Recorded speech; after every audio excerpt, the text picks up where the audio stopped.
just, I don't know. It feels like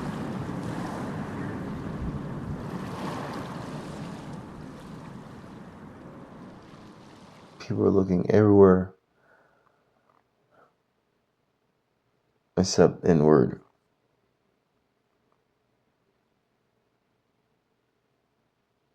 People can't stand the silence. People can't stand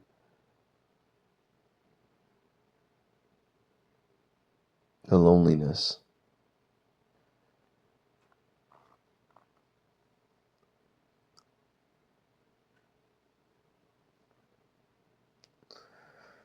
It's like 1984 when Winston is forced to look in the mirror at himself.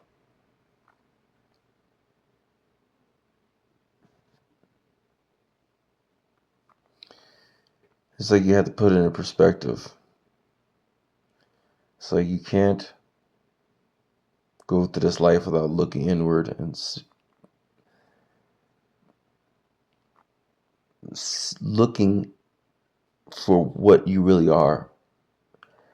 And I think when you put it in perspective, it's like it's like a reflection. It's like standing in front of a mirror.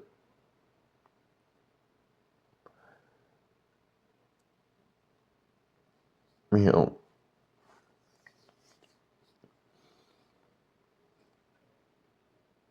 it just feels like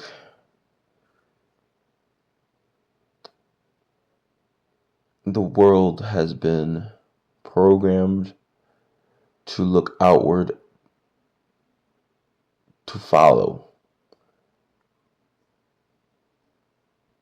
not to connect locally, spiritually.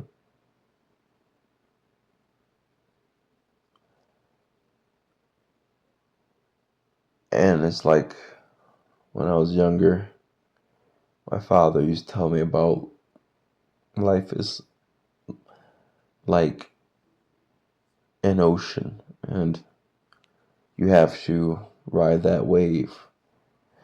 It's like life is like an ocean that either you could, you know, fight it, stay above the ever changing,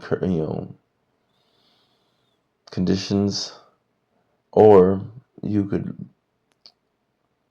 become consumed by it and be dragged down to the depths. And in my lifetime, I believe that's completely accurate. Life is really like an ocean, and it's like riding waves. But riding waves is harder than letting the waves drag you down. And I think that some of us who are optimistic, we dream that others are strong enough, not just others, but majority of us are strong enough to resist, to fight the waves, to ride the current. I think personally for me, I always assumed this was a human ability that was given to us. I thought it was rare for people to just, you know, submit. I thought that was more uncommon. But I think it is uncommon. I think now it's common because it's been programmed in humanity to not resist. I think it's been programmed in humanity to not resist, to just submit.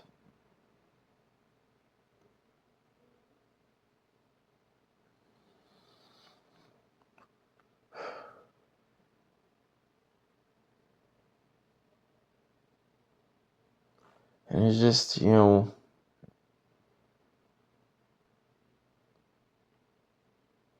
They train us to consume more than we create.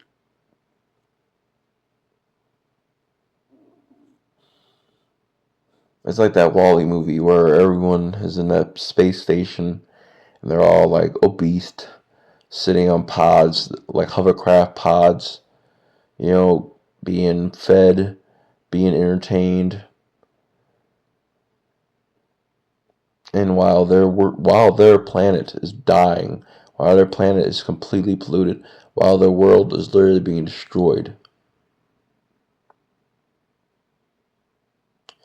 I mean, that's the most compelling thing about that film to me is that it's telling the truth.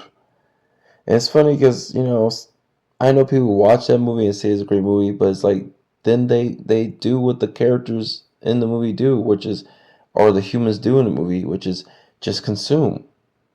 So it's just like, okay, you like the movie, but did you get the point? Did you get the subtext that it's trying to tell you?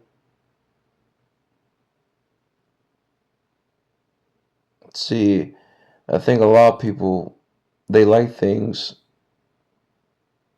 subliminally. I can't speak. Subliminally, you know, but they don't know why. I think that there's a part of them that's still human that still remembers the truth, and when the truth is shown to them, they recognize it and they like it, but they don't know why. You know, but ever since I was a little child, I've always been curious. I've always been the one who asks, why? Why does it rain? Why do I have to go to bed? Why is there a sun? Why is there a moon? Why do we age? Why do I have to believe in God? Why do I not have to believe in God? I spend my time always asking questions. And I think that's really the spark of a creative mind is to ask questions. Can I make this? Can I do this? Can I make this ideal become an illustration through sketch? Can I make this ideal become a movie? Can I make this ideal become a book? Can I produce my dream family? Can I produce my own living conditions? Can I is That's what creation is to ask yourself a question. What is life? I think that's real humanity, and I think that's what we used to spend our time doing because the silence allows us to think and ask questions. But if you look at everyone around you nowadays, they're distracted. They're always distracted, always on their cell phones, always caught up in gossip, always caught up in division, always caught up in greed, always caught up in competition, always caught up in narcissism, ego.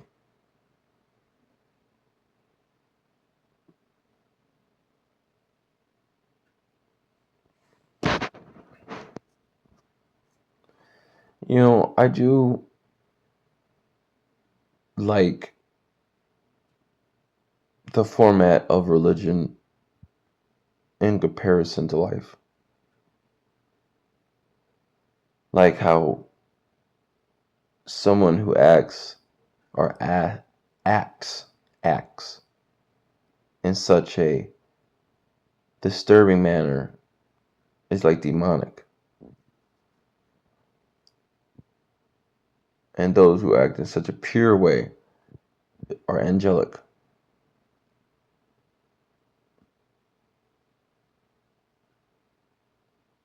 Because I do believe you are the fruits of what you bear, meaning you are what you produce, you are what you make, you are what you put out in the world, you know, when you're putting good vibes out, when you're putting support out, when you're putting, you know, real direction out, guidance out, you know, I think that shows the world that you are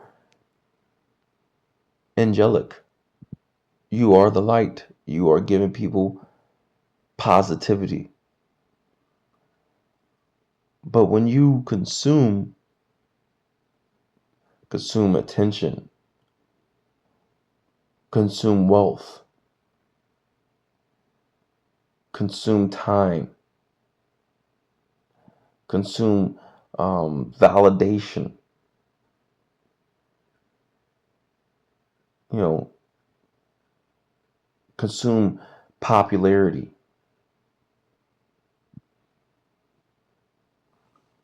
you are demonic, in my opinion.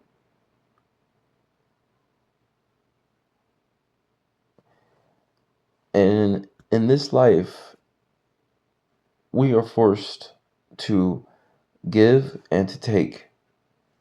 And I do believe that there's a balance. There is a core balance to everything. You know, there has to be a balance. I mean, it's not. I do believe that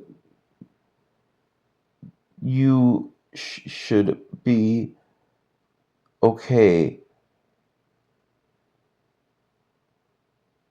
allowing people to validate your good deeds. At the same time, you should be okay with validating others' good deeds.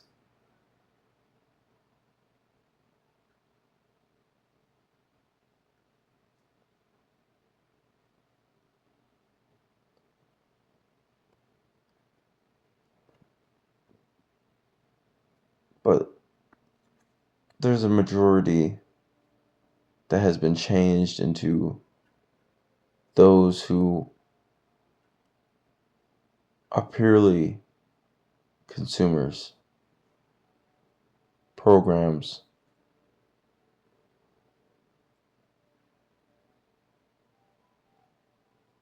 Programs consume ideas, they don't create ideas. And some people will argue, say, well, programs is like AI, right? AI is all like programs, artificial intelligence, and they could create ideas. No, they are told to create ideas. That's not creation. That's like that's like telling an artist to create your idea. That artist didn't create anything. He was told what to do. He was programmed to do something. That's not creating. That's being controlled and dictated to do things. You're not creating anything. You're consuming orders. You're consuming programming.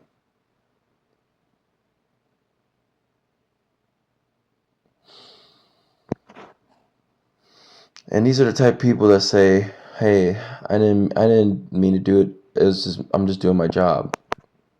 I didn't, I'm not being cruel. I'm just doing my job."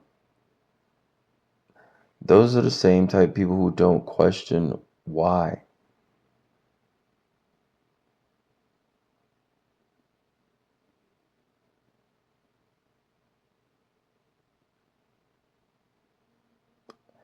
And then it comes in so many different variants. We mostly get caught up by the ones who are the most aggressive, the most toxic. But I think The ones that are the most dangerous are the silent ones, the ones that are passive, the ones that enable the dangerous, toxic consumers to run wild. You know,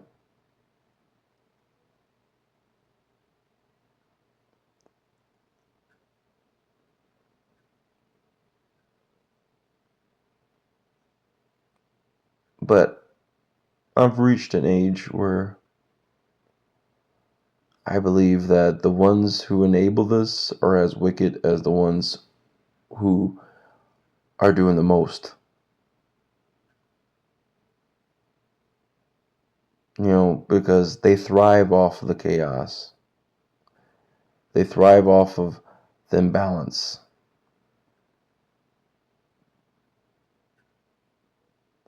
Because it gives them artificial choice.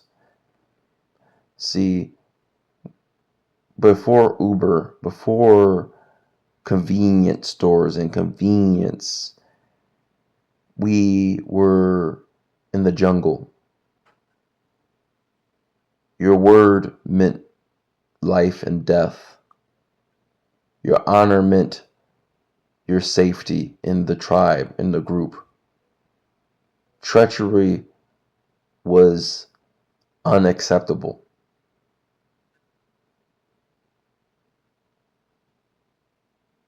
But due to convenience and industrialization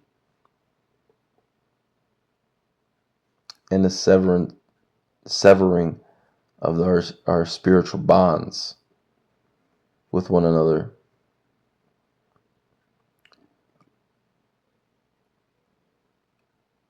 the enemy has made it much easier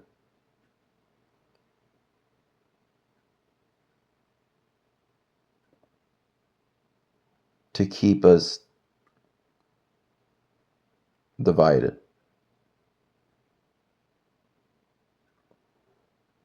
which makes it easier for them to control us.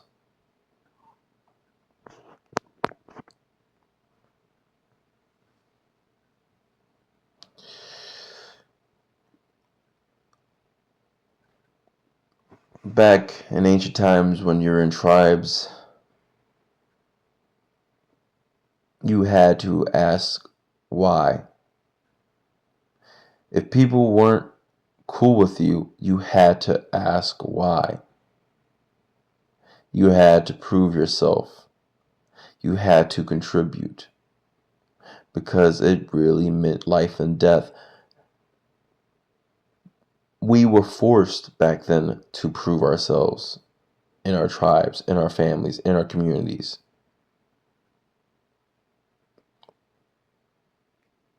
You were literally equivalent to the trees that surrounded you. You were a tree that needed to bear fruit.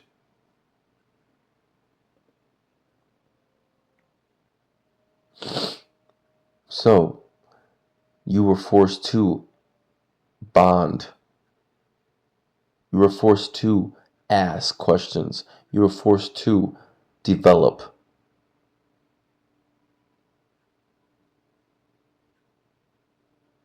But now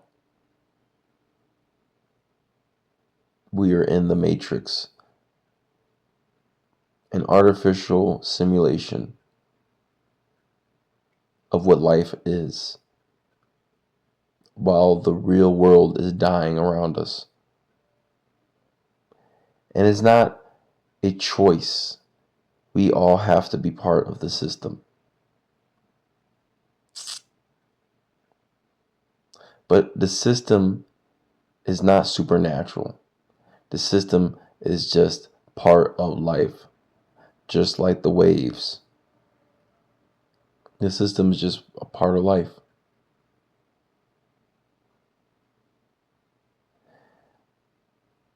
But a lot of people rather be dragged down in the depths of the system because it's easier to. It's easier to just look at TikTok It's easier to just watch YouTube all day. It's easier to just, you know, watch adult entertainment all day. It's easier to just play the video game all day. It's easier just to watch movies. It's easier to, in some cases, not all cases, read certain books because certain books are distractions. Not every book written is something that builds your mind. Some books are that fill your mind with distractions. So it's depending on what you can what books you read.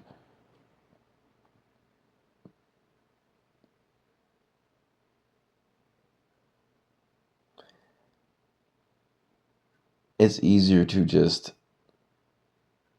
bury your head in the sand and pretend that the hellish things that are happening around you are not happening.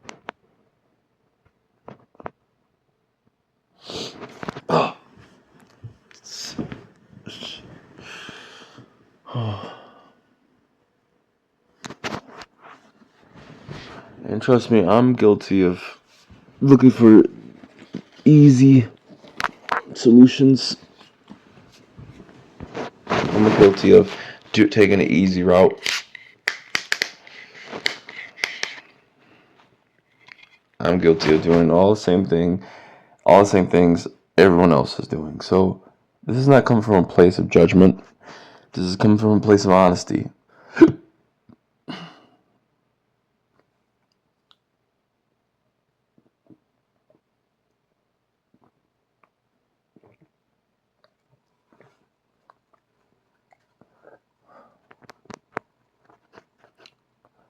I'm just I'm just trying to figure out how to move forward.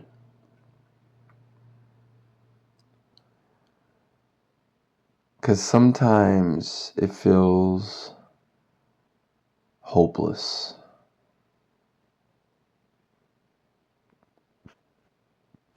But I feel more joy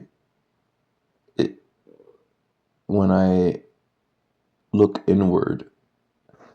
Not in a selfish, self-grandizing way, but in a accepting myself for who I am way.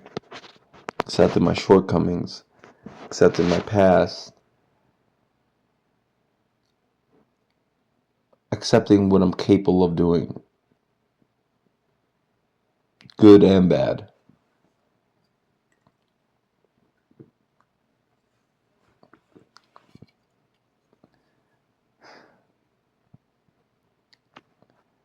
Accepting the moment and letting go of the past and the future. And staying in the now. Because I'm only as young as I am now. I can't be who I am in the future. I can't be who I was in the past. I can only be who I am now, in the present.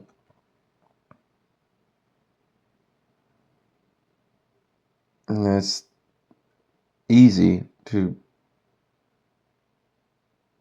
look elsewhere, to watch other people.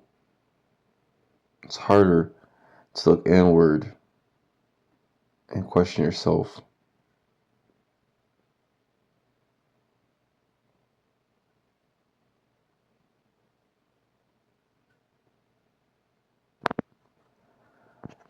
And I think, like scientists have said about the stars eventually going out all around the galaxy and universe, and that it will be just a black void. A quiet, rapture. I believe that humanity is right now going through a quiet rapture. I'm seeing it with my own eyes.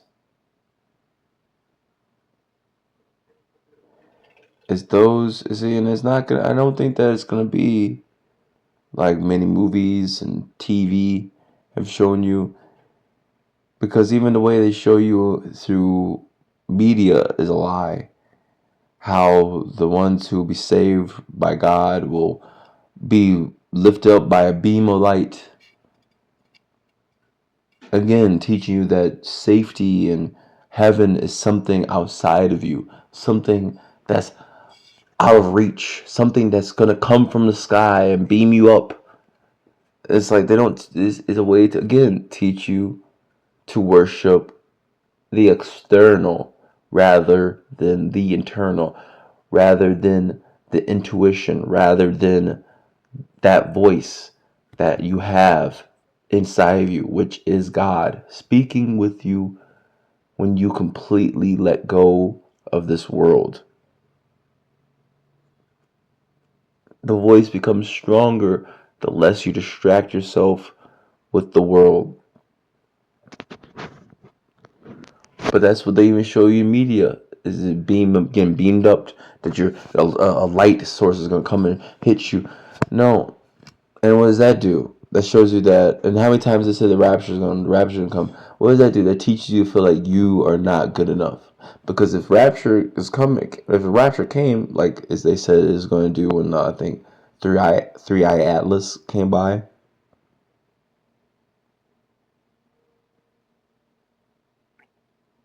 you know, they said the rapture, you know, was going to show up, and that the rapture happened, right?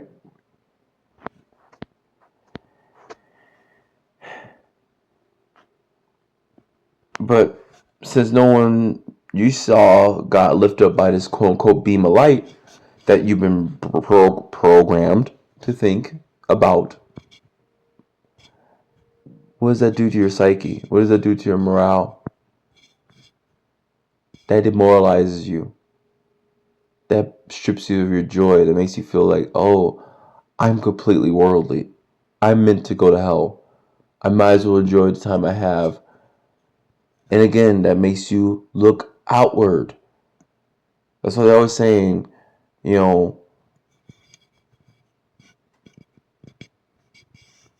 know, Jesus will come. Jesus will come back, and Jesus will come back. Because what does that teach you again in the Christian Bible? That someone is going to come, and you have to be ready. Meaning, you have to be watching out.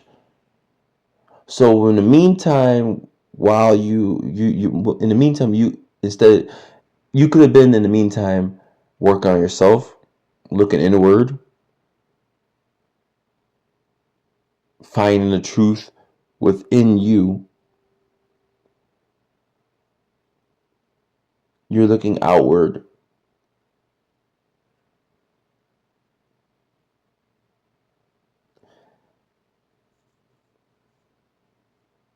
And don't get me wrong, this is no attack on Christianity. But we have to ask the question, who writes these books?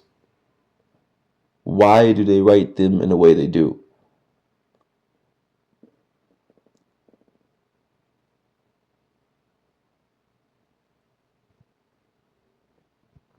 But people are scared to do that because they've been trained to be scared.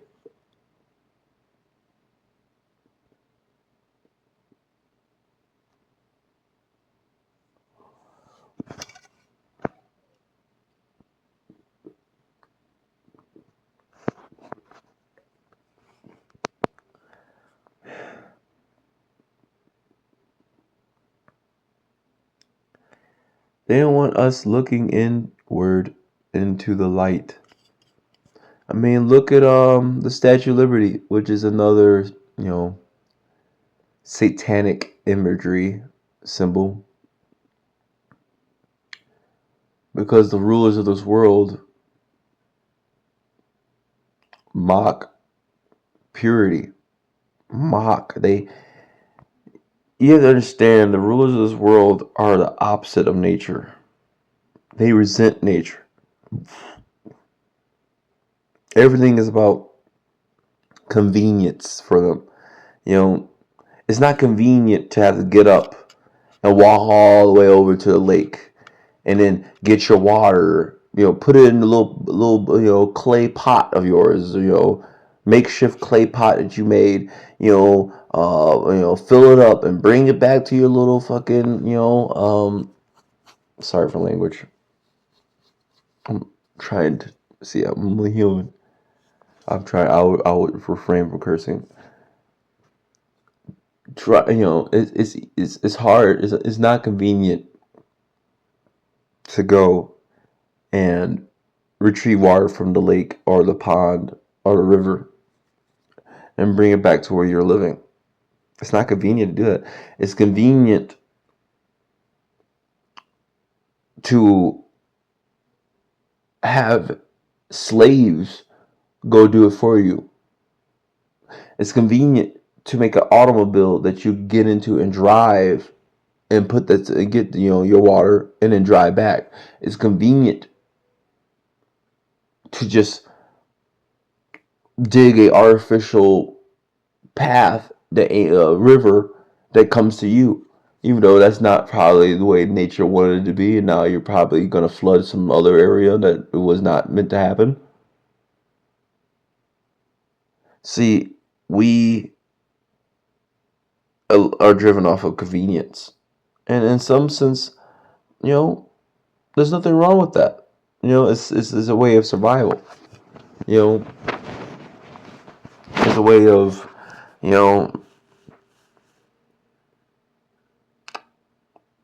evolution, progression. But some things are not meant to progress. Some things are meant to just stay simple.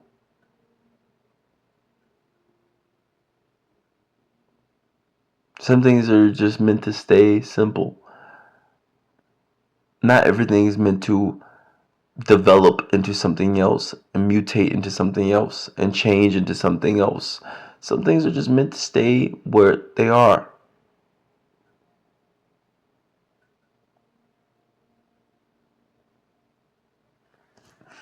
Would you want the moon to develop into something else? Which is going to, but on a very, very, very slow pace.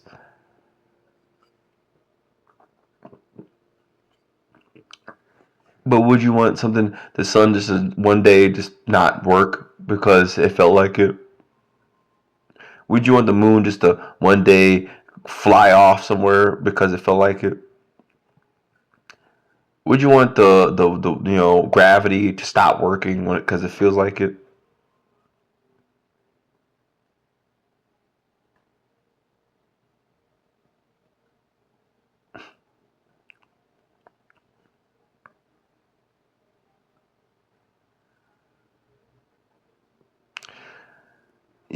Convenience saves time. Convenience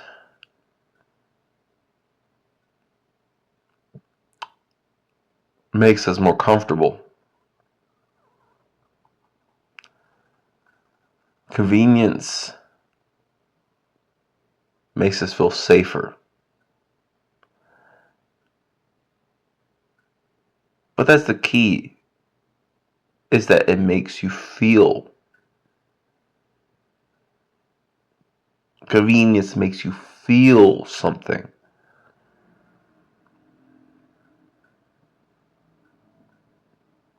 It's not that it is something solid, is that it makes you feel something solid.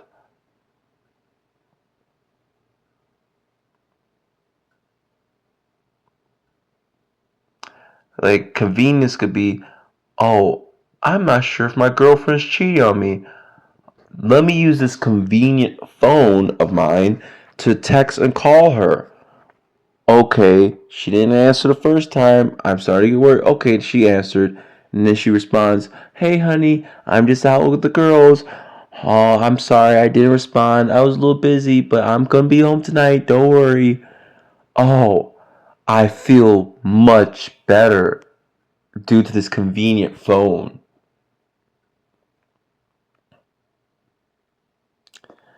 But the thing is, in reality, she's cheating on you.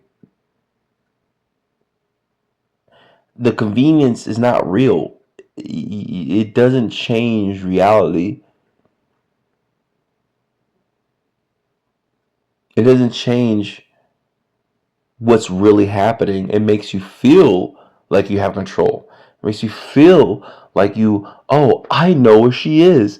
She answered and responded to me. So I have control of her anatomy and I have control of what's happening. I feel like I'm in control.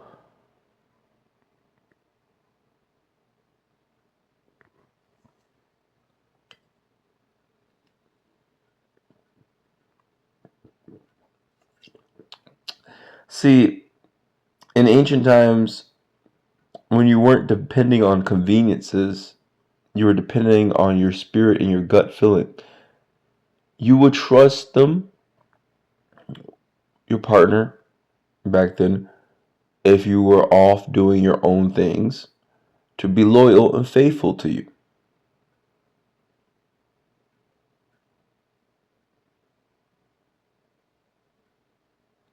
And sure, you would think of them a lot. You'd be worried about them. You would probably question, are they being faithful to me? But the beauty of nature is that this convenience that we have, which is our cell phones, social media, where we could keep tabs on them. People like, could see our significant other when they're on social media at all times. We could hit them up and call them.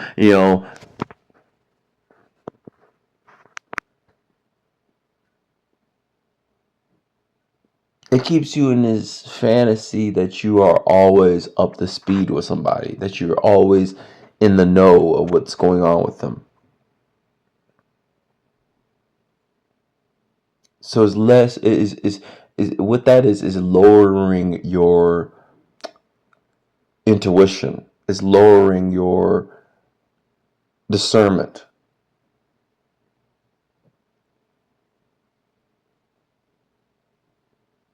Is taking away your ability to ask questions.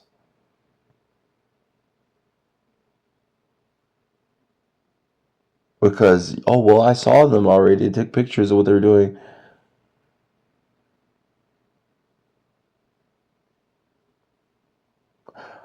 Whereas back then in ancient times,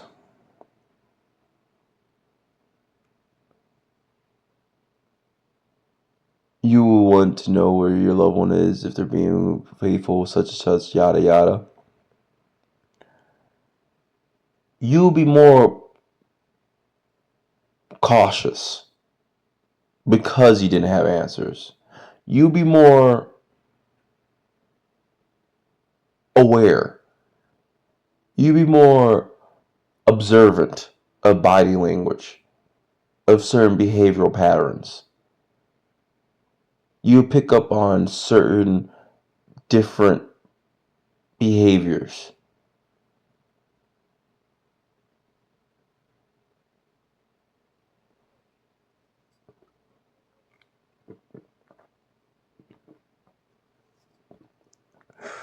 And not to mention, there has to be a bond because you have every day in a relationship back then without technology was based on trust. Hey, honey, I'm going to meet you at such and such time. Like a date, for example. you know, oh, on this date, such and such, we will meet up at this time, at this location, such and such, such and such. You know, trust is, hey, I don't have any form of communicating with you. I can't. This letter I sent you. You know, if it comes back to me, you send a letter back saying I accept your offer. I'm trusting you to follow through on your end. You know, so it was based on trust. People had to trust one another. You had to invest in somebody, your time, your effort. Where now, oh, you don't really have to do that. You could just, well, okay, hey, there's, you want to go on a date and, to go to Olive Garden or something, this weekend, at like 7 o'clock. Okay. 5 o'clock Saturday night. You hit them up, they don't answer. You hit them up again, they don't answer. You hit them up again, they answer. Oh, sorry, my parents are, they have their mom, my grandma's coming over.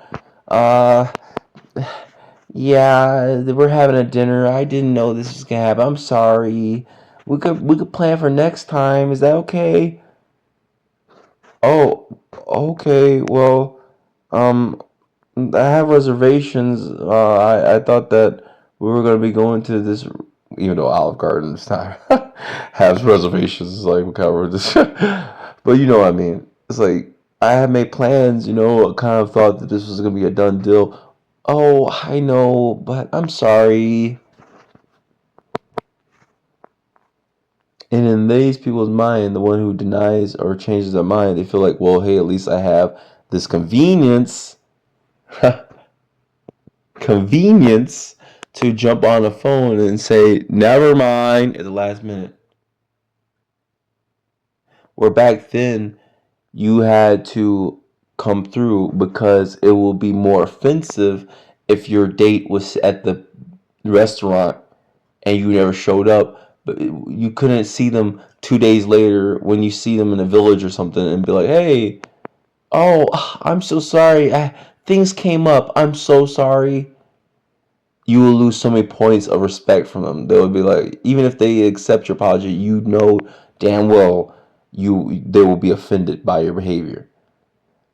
But that's the thing now, due to convenience, you could offend people, but it's almost like it's socially contracted that you can't be offended by someone who calls you and says, hey, actually change your minds because, hey, at least they called you. Hey, they didn't actually turn you down. Hey, they didn't just stand you up. At least they messaged you. At least they said at the last minute, hey, I can't come through. So you can't be mad, right? And then that makes the person who does it to you not learn their lesson because then they could tell themselves, it makes them go sleep easy at night when they're saying, well, hey, at least I messaged them. I didn't hurt their feelings. I told them at the last minute. At least I messaged them. And I know I went on for a while with that bit, but that is really a great example of convenience in society now.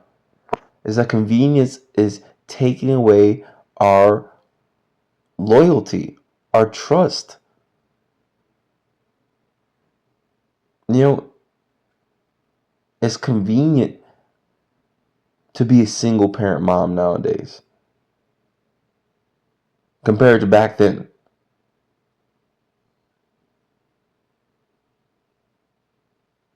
It's convenient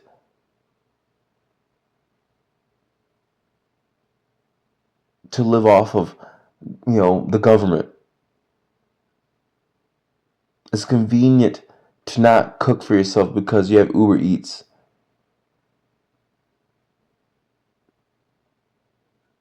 It's convenient to not take on, you know, certain gender roles because, oh, it is popular to be part of a certain, trending, social group.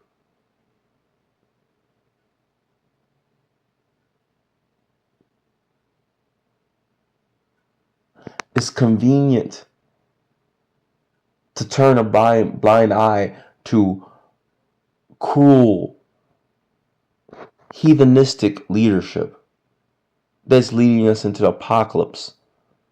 Because, hey, I'm living good. It ain't touched me yet. I got some money.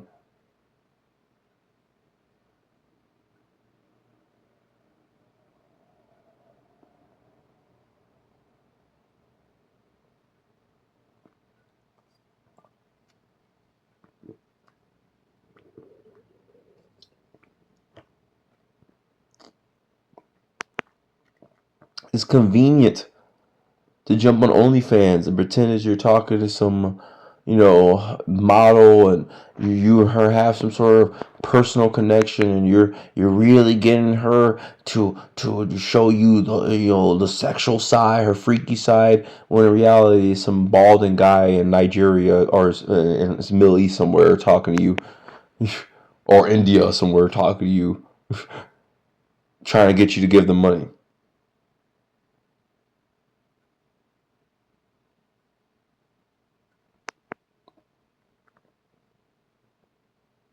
It's convenient to rent a home rather than build your own place with your bare hands.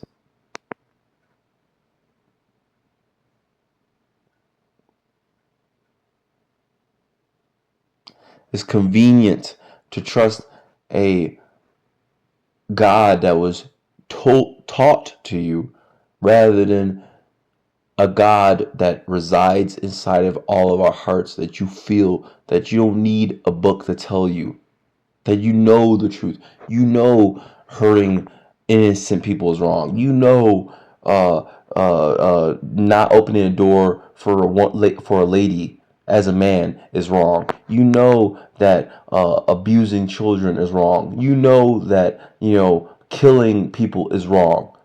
You know that lying is wrong. You know that stealing someone else's property is wrong. You don't need a law. You don't need a God to come down and tell you, hey, don't abuse your kids. Hey, don't lie to your friends and your family and your loved ones. Hey, don't betray your community and your tribe. Hey, don't abuse your authority and your power.